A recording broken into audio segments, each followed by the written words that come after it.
Okay, we're about to start in a second. I just had to connect everyone to the broadcast.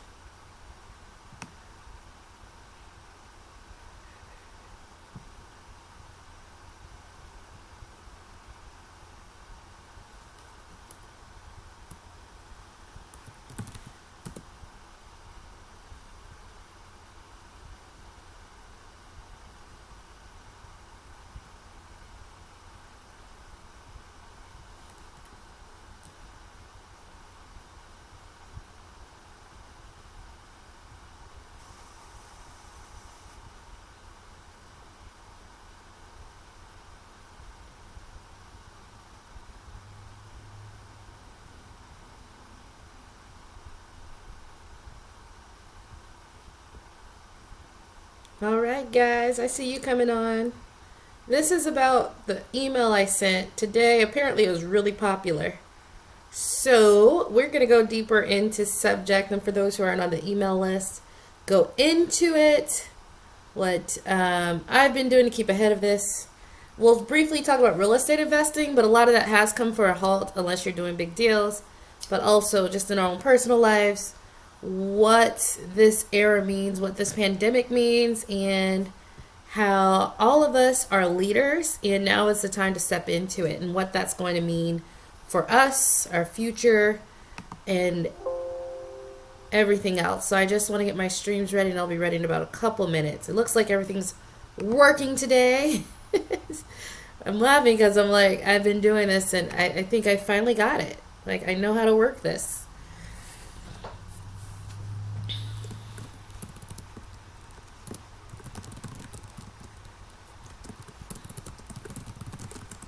So say if you want, this is going to be more preparing for shit hit the fan apocalypse type stuff, which we are in. No worries, no need to be scared. But we're definitely, I'm talking about that and how we have to step into this role, and we can't lead by fear. We need to lead by conviction and doing what's right for the people who follow us. And for the people who, let me switch over to my face so you can see me. Now, so this is about leadership. I've been speaking about it more and more every single since this pandemic started. And you wouldn't think leadership would be the name of the game, but I definitely see that all the work that we've done over the last 10 years, all of the work that I've done in building this platform, all of it has been because we are leading. We're leading the voice in investing in a different way no one else wanted to talk about. We were leading the charge in going, we're going to change how we talk about our tenants. Instead of us versus them, how about we? Let's talk about working class tenants. Let's talk about Section 8 tenants. And every single step of the way, I was being a leader, but so were you. And right now, there's a bit of a halt and a standstill as far as real estate investing go. Unless you're doing the really big commercial deals, like I have friends who are commercial brokers, they're still doing deals. But if you're on the ground, it basically is halted. Real estate agents aren't getting paid, investors aren't. But I don't want you to think that our conversation stops there, because we are more than just investors. We're leaders in our community. And I sent this email out to everyone. So if you saw the email, cool, you can stay. You can stay for this. Otherwise, if you like, you can read the email. Let me see. Let me decline. Okay, people. Everybody wants to talk to me now. They don't want to talk to me all day. I'm in this house by myself, decorating, especially since everything happened with the coronavirus. But now they want to talk to me. All right, all at once. Right. So we're leaders, right? And I don't say that lightly. When we're sitting here talking about a whole investing, hey, I'm doing a YouTube live right now. Hey, Okay. boo boo. Yeah, I gotta go. Love you. Say goodnight to mommy. Mommy has to work, okay? Yes, to work. Say goodnight to mommy. Oh, you want to speak to me? I'll You say speak to to you. mommy. I'll speak to you later. All right. Okay? Yeah, love you, mommy. I love you too. I'll see you tomorrow, boo boo. Bye.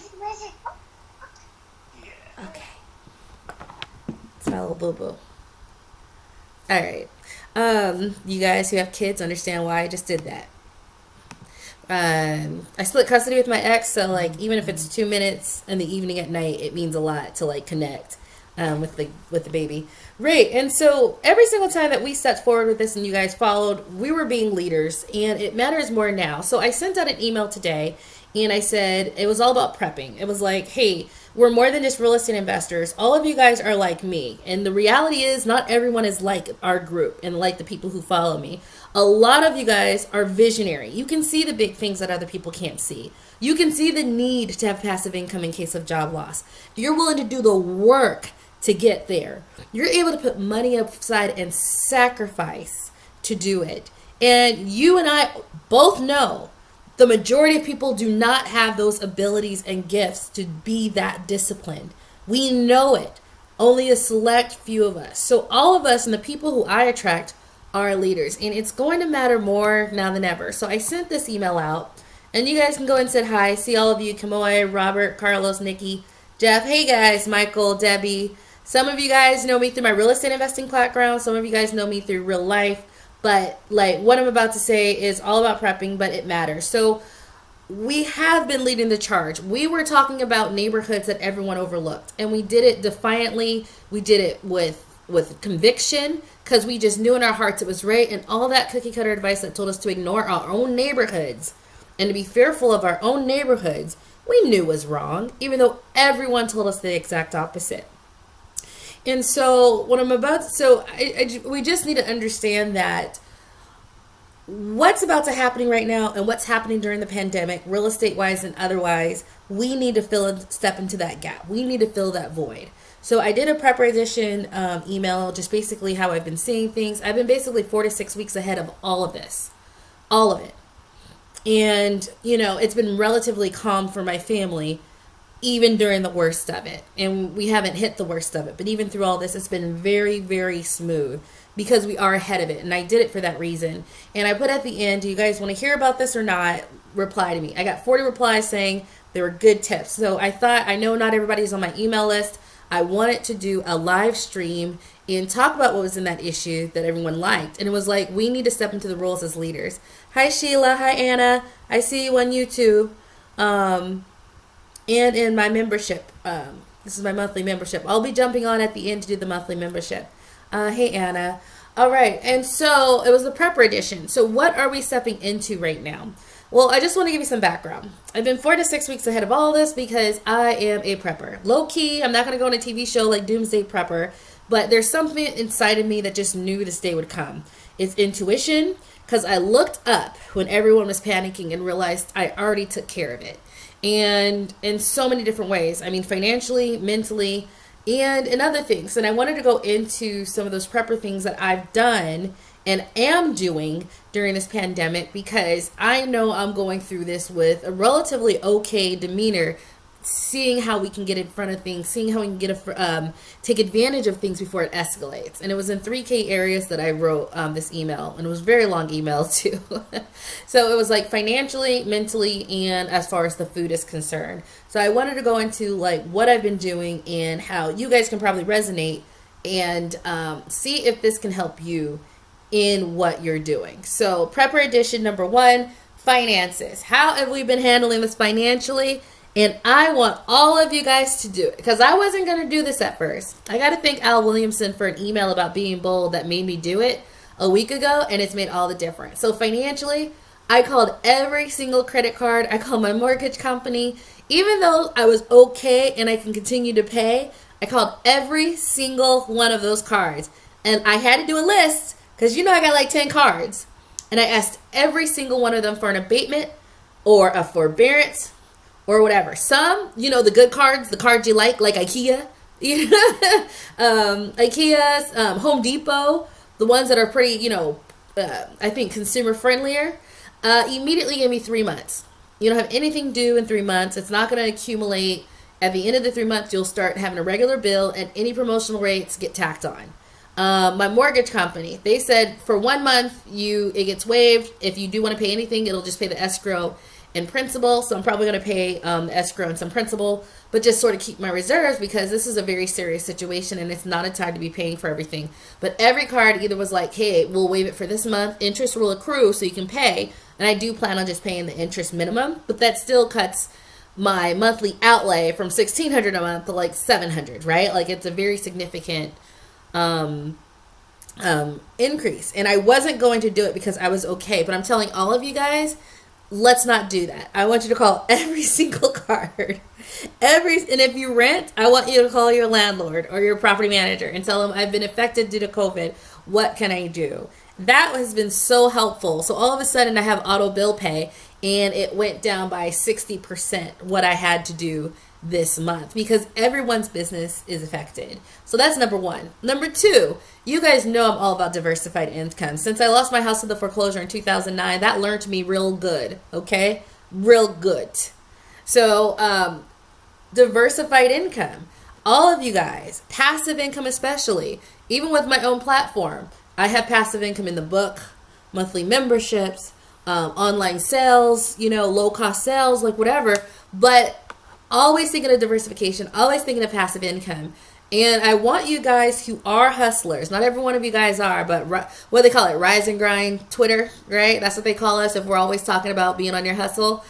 Go ahead and brainstorm those ideas for passive income, or that book you have inside of you to lift others up, or you have a blog that's made to empower people, or you have an online platform or a monthly membership idea to like help people through something where it's like $5 a month. It doesn't need to be expensive in order to make big change, but as long as it has the idea of helping and empowering other people, you are fine. But get it all out. Now is the time. And a lot of us are laid off or working remotely, or it's just different.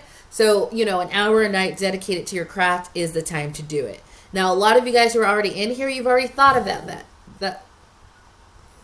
What was that? Okay.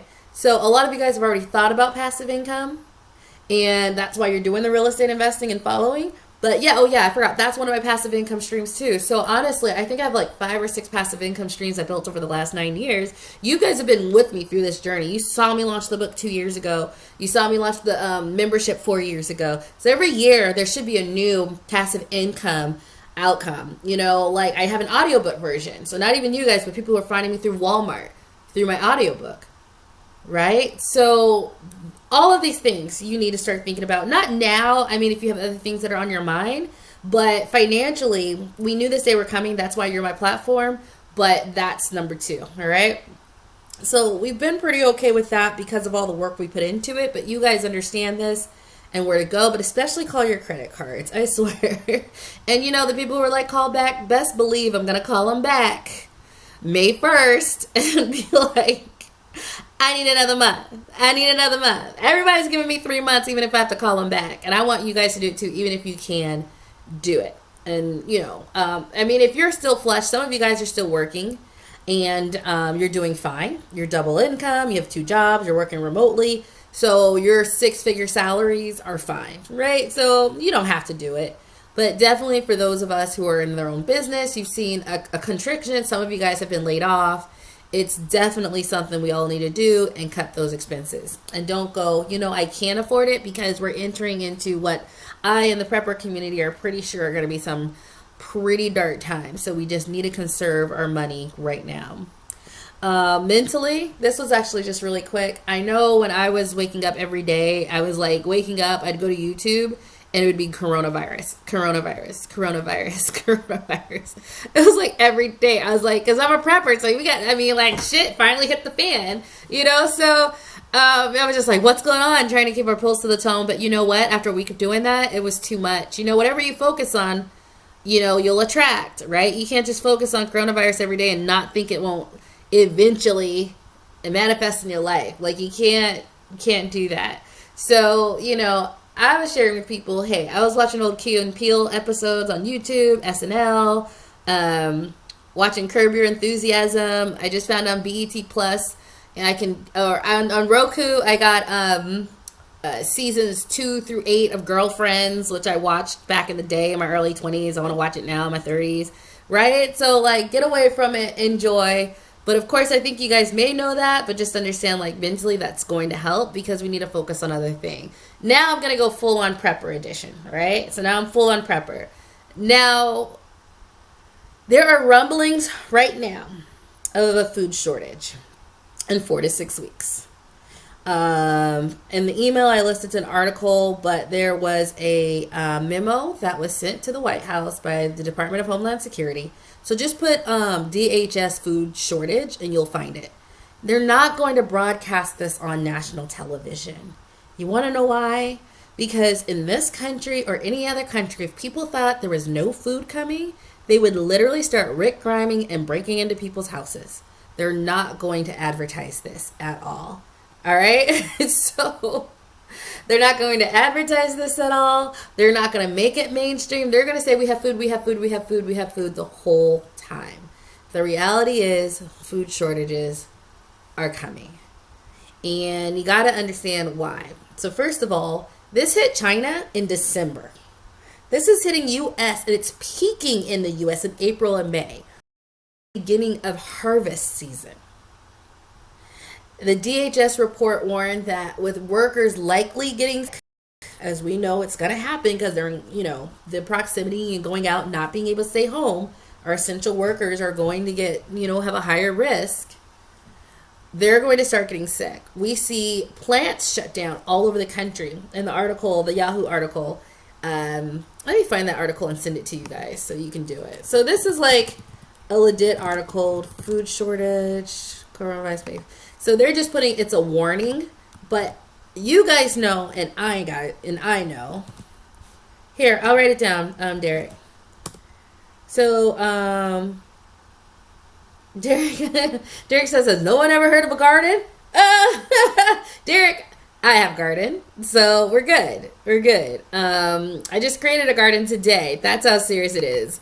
I have cabbages and summer and squash and things I eat, like watermelon, all there. So let me put this down for you guys. And let me go to, I streamed to Periscope. Periscope doesn't, you gotta like do it every day on Periscope to like really get people following, but I always like to check just in case. There's a source again.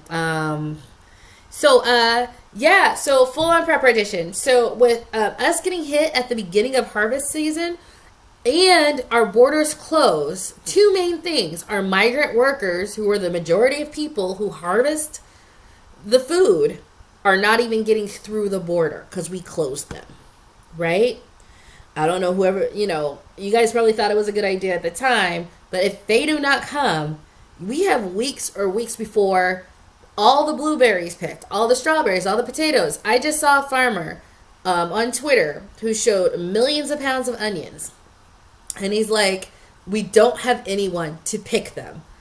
They're all going bad within another week, right? So dairy farmers are dumping. We don't have this. Plants are shut down. So there's people in the supply chain. Go ahead and look at this. Google plants shutting down due to COVID. Pig farmers shutting down due to COVID. Dairy farmers dumping their milk. Processing plants closed due to COVID. They're not going to be national news, but all the truth is out there. And like me and the prepper community is just like, oh my God. And they're not going to tell us because they don't want people to freak out. But this is happening. So I'm just telling you the reason, so you can sort of deduce it's hitting our main system. It's hitting us at peak season. It is processing plants are closed. People can't even process their meat, so it's rotting. It's really bad. And it's not going to be on CNN or MSNBC. They're just going to keep it on the clown show and coronavirus because, again, you need to understand everything seems so calm because they don't want to scare you. But at the end of the day, go talk to your grocers. When you go get food at the grocery store, ask them, how are your trucks? They've been light. They've been light ever since the virus hit. All this demand, they've all been light. And in addition to them being light in the first place, with everyone starting to eat at home, their crops are failing, right? They don't have the people or the manpower or the processing plants to get it to the distribution so that we can get it. So food shortages, they say likely. I'm like 100%. Like there's no getting around the fact that this is the system that we're in. And right now it has halted big time for how much demand there is. And there's people at the food banks who are like week to week. So depending on where your socioeconomic level is, there are people right now, millions, who if the food bank, which is also running out of supplies, they're getting funded through the CARE Act, but they're also running out of supplies. They're like week to week. So what happens when people go hungry, right? Like we already know what's going to happen. I'm not doing this to scare you. I'm just doing this to like set up the idea of, even though everything looks really calm, I need you to be able to look past everyone else's and the normalcy bias and go, this is the actual information. So I went to the grocery store. It's not fully stocked because, aisles are empty. This is empty. It's hit or miss if you can get your favorite sauce. It's hit or miss if you can get that. So it's not normal. It's not fully stocked, right? But, it looks sort of normal. And if I wasn't aware of what was going on, I wasn't reading all this, I would think that it was fine. And the reality is that peak season, migrant workers aren't there. You've seen this through 2009. People going homesick, which is likely over the next 6 to 8 weeks. Harvest season, fallow fields. This doesn't spell anything good because you only get one harvest and then you have to live through the winter, right?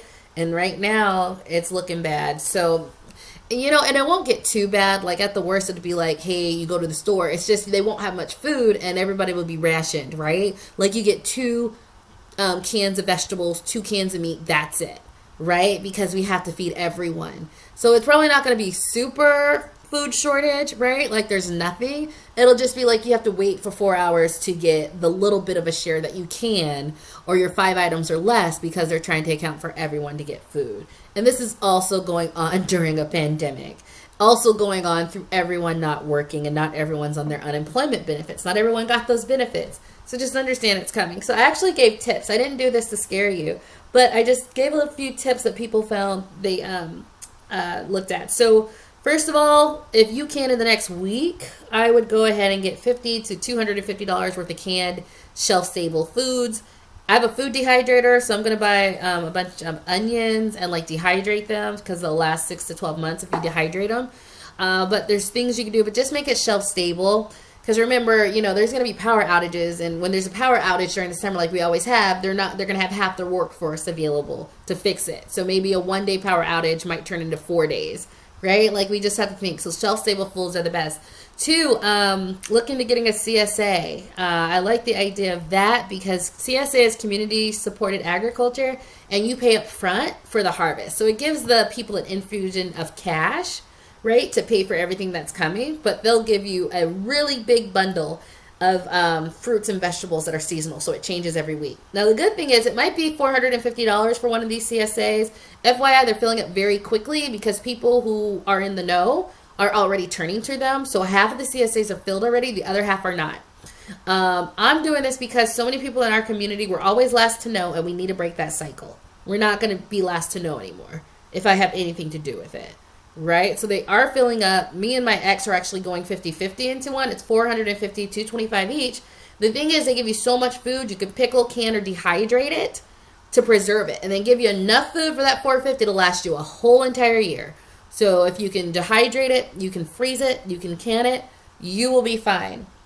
And so it's also another thing too, because as this gets crazier, and if it really does get to the point where there's like the food shortage just isn't coming, because we've eaten it all and the farmers aren't delivering anymore because of what they're, they're bankrupting it or they're getting out of business or, whew, you know what I mean? The small farmers are going to have people come to them, and I'd rather you come to them as a position of a business partner who invested in them when no one else did, right? So CSAs are really good, and I would do it now because you honestly have about 2 weeks before they're all filled up. If you can't afford it on your own, go in it with a friend, go in it with an apartment neighbor. You pay up front, they deliver all week, you divide it up, pickle and can what you can. All right? Honestly, they give you so much food and vegetables. You could probably go in it with 3 adults and have enough for everyone to eat like for the week, but also can preserve and have food for the winter. Right? So that was another idea. And the third thing was, let me look at my notes. There's something a little bit different. Oh, this might seem a little different, but it's very interesting. So, look into the fasting lifestyle. It's very interesting because I just finished a 3.5 day water fast, right? And that sounds so extreme to people. But you start by doing 1 day, you start by doing two. And of course, actually, you need to research it. If you're diabetic, pregnant, nursing, you shouldn't do it. I also take potassium and magnesium drops in my water so I don't get cramps because I did that happen the first time, and to keep my electrolytes level. But it's very interesting mentally where I can go 3 to 5 days without food. Honestly, you can go longer. I know people who are on 30-day fasts. But mentally preparing yourself, not only do you save more food, but I just thought, what a wonderful thing. We're going into this and I'm part of the fasting lifestyle. Every month I do 3 to 5 days of fasting. I started a couple months ago. And it's very interesting when you have a food shortage and we're so used to eating, when you're like, no, I can go 3 to 5 days without food. Easy. And I'm laughing because it might sound crazy, but like that's literally a part of my preparations.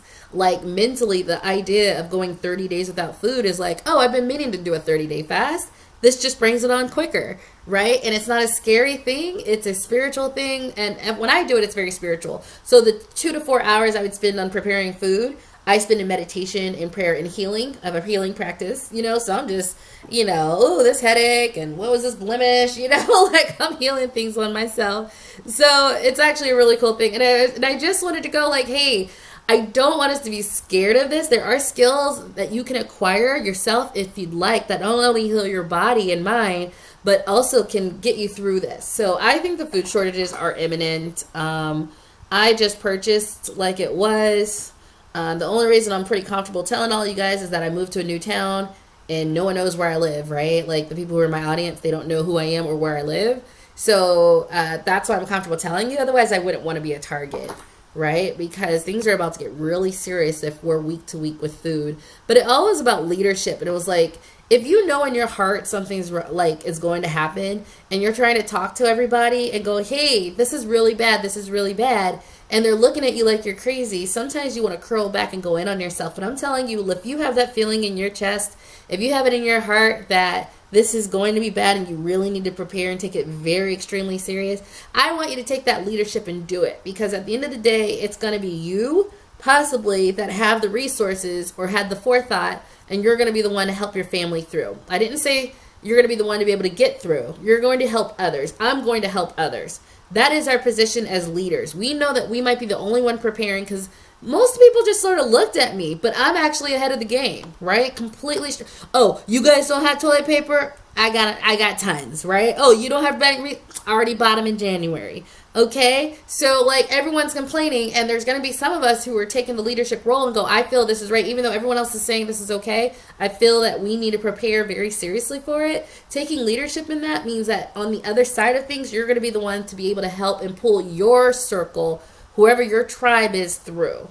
So my friends who I do know here locally know that last resort, they all listened to me for one. So I had my ex, I had all the friends I know buy extra food. They listened. They bought toilet paper when I did. When I said this to them, they sort of intuitively got it.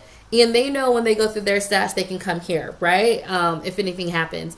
Fourth, started a garden. I literally just dug a garden today because this is going to be a year in which you growing some squash or some cabbage or, you know what I mean? Or zucchini is actually going to matter, right? So you can call this not a big deal all you want. But I would not take that route if I were you. So literally, if you have a balcony, do it on your balcony. If all you have is indoors, they have tons of videos on indoor farming, right? So I plan on getting as many squash, gourds, watermelon as I can through this summer because we just don't know what's going to be happening. And so that's it. This is Prepper Edition, just going into how I've been handling and navigating the system.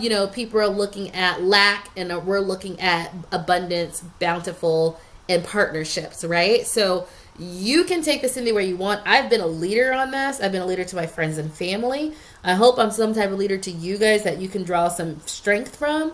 And if you need to sound crazy or look crazy, but you know it's right for you to go ham this week and get as much canned shelf goods as you can, regardless if they think it's crazy, but you take that leadership, trust and believe you're going to be handling this with the same grace that I have. And that's what being a leader does. It's like you're going to do it regardless of what everyone says and thinks, because you know inside you need to take it serious and you're not worried about what people are going to say. And FYI, I was wearing these masks about 2 weeks before everyone else was wearing them. And people were looking, right? But leadership, again, like now everyone is mandated to do it. You'll get in trouble if you don't wear a mask, right? So my leadership in this is like, I know you guys all think I might be crazy, but I'm going to do what I know is right to keep myself full and protected. But then that also means I can protect those I love. So this was a prepper edition. I hope it gave you a couple of, I hope it gave you a little fire in you. There aren't, so a lot of black people are low key preppers, right? We're just not on TV about it. But all the people around me are, you know, they have their gardens. They know how to prepare for a bad time. And I think it's with the younger sect that they don't take that seriously. But I would love for this to light a little bit of a fire, even if it's an extra $100 this week or $50. And the people who usually follow me have $50 to $100, right? You know, that's the demographic I talk to. 250, I mean really 300 if you can. And just go, if nothing happens and the food keeps coming and the workers don't get sick, right? And the plants open up, right? You eat all that food and you call it a day. But let's err on the side of caution, because your family is going to need you to be the leader you are. And I know you guys are leaders because you follow me and I attract people like me. Again, I'm going to say it. We're goal-oriented. We're visionary. We know that there's a need to protect ourselves because we can't rely on the system. And we need to be able to do for ourselves. And this is the same situation, that same drive and vigor you bring to real estate investing, putting your money where your mouth is. Because real estate investors put their money where other people are scared to go, right? I mean, we are hardcore. We're the hardest core of the hardest core of professions. You're like, I'm a cop. But, when you're saying, like, I'm a real estate investor, people look at you, because they know how much risk you take into it. And it takes a certain personality that does it. But I'd love for you guys to all step into this and really just own it. And the responses I got back for email were like, girl, I'm with you. People looked at me crazy, but I purchased all this in January. They're not taking it seriously, but I did. And look at us now. Like, it's night and day difference. So that's it for today. Do you guys have any comments or questions? I'm actually going to hop onto my live stream with members only live stream for the members who showed up. If you are in the members only live, you can just go to the community tab and it should put members only. I gave you guys the article. Anything on YouTube? Are you guys good? Jason, smart. Gabe Love, you're awesome. Thank you for taking the time to research and give these tips. I'll pay it forward to your family. Hey, it's on us. It's on us, because at the end of the day, and this is what I've learned through this whole process of working with you guys, we don't lead for ourselves, okay? None of you lead off. I don't lead for myself. We lead for others. People know we're strong. My family members know I'm strong. They know if you approach me with stuff, I can handle it. Shoulders are ready to take the load, right? And you guys are like that too. Everyone in your family knows you're like that. That's why you follow me. I attract people who are like me. But we need to take that leadership position, and we need to understand it's for others. So when we're full, we're able to help our families. When I'm stocked up and my friends need help, or someone else needs help, or a neighbor does, we're going to be able to provide. We're going to carry our people through, and we're going to do it individually. So you might be in Pennsylvania with 10 family members.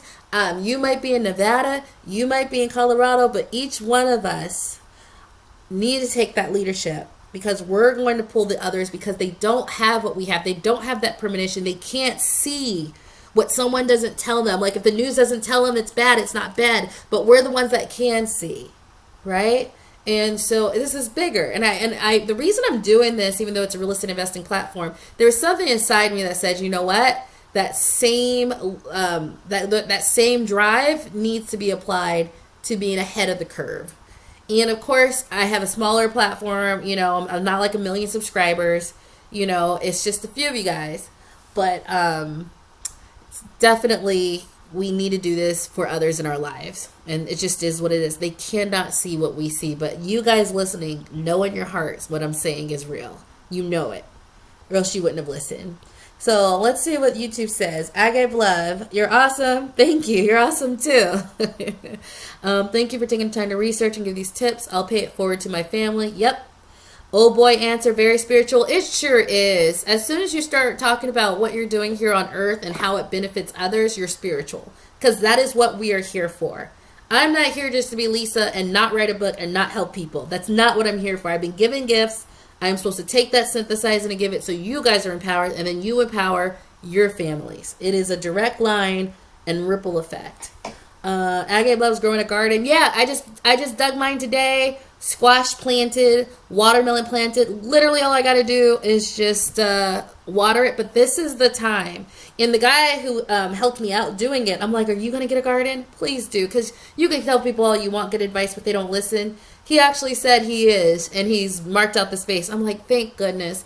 Because you don't see it yet. You don't need to wait 6 weeks before you see it. But this is the time to have a garden. This is the time.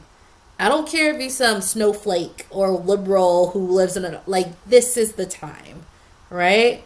I'm telling you in my heart and in my heart as souls, mark this video, make fun of me in 6 to 8 weeks, okay? If it's wrong, all right? But pretend it's real, and you can eat whatever you extra buy food you buy it later, you can buy now. I'm starting a horse trough garden. Oh, well, that's cool. So it's a little horse trough, and you fill it up. That's really cool. Cindy, thank you so much. Thank you, Cindy.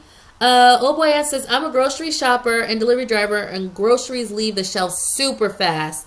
Yes, and that isn't including the farmers who are, I mean, they're wilding out and going bankrupt. Oh boy, said, I have one house and trying to get another, buying back the neighborhood. I did. I even moved to our type of neighborhoods. Side note and rant. I remember I was talking to a black woman about like moving back to a black neighborhood. I think all of us who left need to come back. And her first thought as a black woman was to say, oh, you mean crime and drugs? I was like, you too? The first thing you think when I say I'm moving back to a black neighborhood is crime and drugs? So you think worse of our neighborhood? How are we gonna, as a people, gonna build our own neighborhoods when you've taken on those negative stereotypes? Right? To assume if it's black, it's negative. So just a side note, it was something that I was like, I need to talk about this because that's not right. You need to fix your own selves. You know, we can't fix our communities if we're walking around like that. Just something to keep in mind. So yes, buying back the neighborhood is a big thing because I find that people in my group are not so into gentrifying. They're like, I'm not trying to get every dollar I can. I understand and feel for the people in those neighborhoods because I was them. Oh, Agate Love says, also let my circle know that auto insurance companies are giving customers refund due to driving less. I will make that phone call. I ain't got nothing else to do on my real estate. I was working with like 7 clients, and all of them were like, we all had to pause. You know, we're going to go back to it, but they can't leave their house, or the agents aren't showing houses, or nor are people allowing them in, especially with tenant-occupied homes. Jason says, you've given me new and better perspective with your leadership mentality. Yeah, we have to take the reins, and it's not just for us, it's for us and the people we're going to carry. And the thing is, like, the people I attract, people like you, tell me, we can carry a big load. Am I lying? Jason, am I lying? Not everyone can carry a big load. Some people can't handle 1/10 of what I've been through. All right? But we were made specifically to be able to carry a big load and take big risks. That's why we're here. Antonio, I read your book. Antonio, did you like it? Let me know in the comments. So that was on YouTube. Yeah, so I don't see anything on Facebook. Ain't nothing ever on Periscope. Periscope. So on Periscope, you can get a following, but you have to like post every day. Like, whew, that's a lot of work. Anything else going on? And so with that, I'm going to hop on over to the members only live stream because I'm part of the YouTube community. We have members only. And of course in the live stream, part of the YouTube just opened it up to me so that I can have a channel membership. So once or twice a month, I go in and do a live stream and do a coaching session and Q&A. for those, it's like $2 a month. I made it like super accessible to those who really are serious and would like to get new insights on this. Um, oh, okay, Antonio, you liked it. Good, good, good. I also heard BRRRR is really good too. So if you want to do that one, I think that's the house hacking one, right? Um, yeah. So I'm gonna jump on over to that members only live stream, and finish up there for whoever has questions. Now that I don't see any here on the public one. All right, thanks for taking the time to listen. I might do another prepper edition one. There's not too much going on in the real estate world unless you're doing commercial deals where you don't have to be in person and it's really just like getting funding and doing letter of intents and all that good stuff. But right now I'm just leading the way with how I've been navigating this pandemic, and I'm telling you, I've been 4 to 6 weeks ahead, and I need to start letting you guys know when this stuff is happening. It's just a convergence of a pandemic, economic collapse, and food shortages. Like right now, it seems okay, but all three, all around the same time during harvest season, we have to navigate this very carefully, okay? And even if you don't want to be an alarmist, you don't have to be an alarmist, but we really need to, stop. So I'm logging off, guys. Thank you for taking the time to listen to my words and thoughts. Just understand that it's up to us to carry our families. They don't see what we see, but that's why we were being able to handle the loads that we're able to handle. Okay? It's, that's why we can do so much more than other people would be scared to death to do. We were given this ability to handle such a big load because the load is here, and we need to take the leadership role, so we do it calmly and with grace. And before I go, it looks like on YouTube, Amber said, it's really cool you relocated to a different space. I was hoping to meet you because I'm in Nevada. I have a garden on my balcony. I live in an apartment complex. Girl, now's the time. And yes, like minds attract like minds. You sound like me. I'm over here cracking up. I know. Like, I've talked to you guys, like, just through my strategy session calls every single day. I was like, all of y'all are just like me, and I'm just like you. So Sean says, me too. Yeah, no, y'all are all the same. We're all sort of cut from the same cloth. We're different people, but we all are cut from the same very, very, very, very strong cloth. And that's why I think I knew you guys would get it.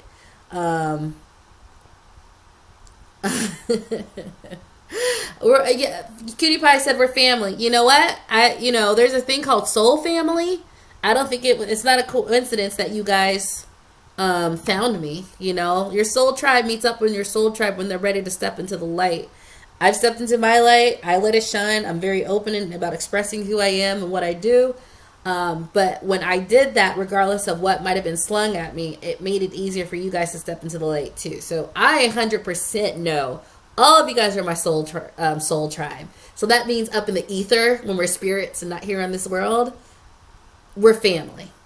And the agreement was, and the soul contracts was for me to step into my light and help you guys do your thing, but then you guys are going to go ahead and do your thing. So it all filters down to that, right? And, just a big part of that is just listening to that voice inside and just stepping up to it, even when other people think you're crazy. And I love you guys. Y'all on YouTube, y'all are always the funnest. If I don't say that every single time, I'm gonna do it. I am reluctant to go to the Baltimore market. I'm gonna talk about that more in the members only Facebook group. If you want, you can join. Just go to my channel and just put join. It's like $2 a month. We can still learn during this. Well, it's true. I meant every single word, Cutie Pie. I really did.